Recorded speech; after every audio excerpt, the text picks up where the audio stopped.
ይህ ቪዲዮ ላንተ ነው።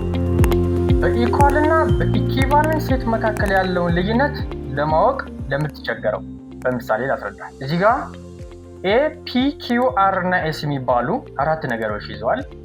ቢ ደግሞ እዚህ ጋር ኪው፣ አር፣ ፒ እና ኤስ ይዘዋል።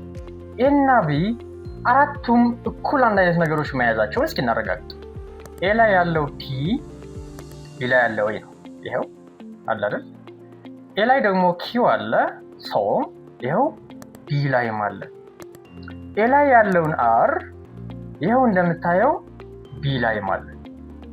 ኤ ላይ ያለውን ኤስ ይሄው ቢ ላይም አለ።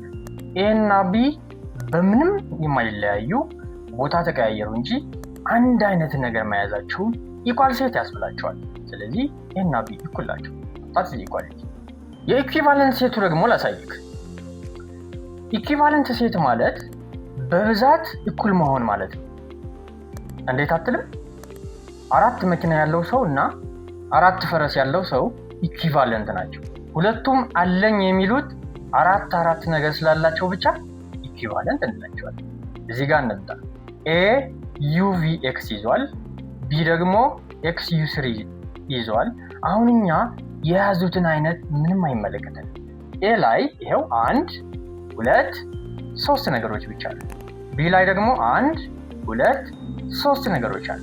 ኤ እና ቢ ሁለቱም እኩል አለኝ የሚሉት ሶስት ነገር ስላላቸው ብቻ they are equivalent። ይሄው ኤ is equivalent።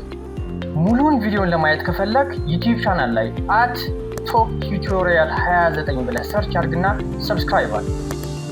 ይጠቅመዋል ብላችሁ ለምታስቡት ሰው ሼር አድርጉለት።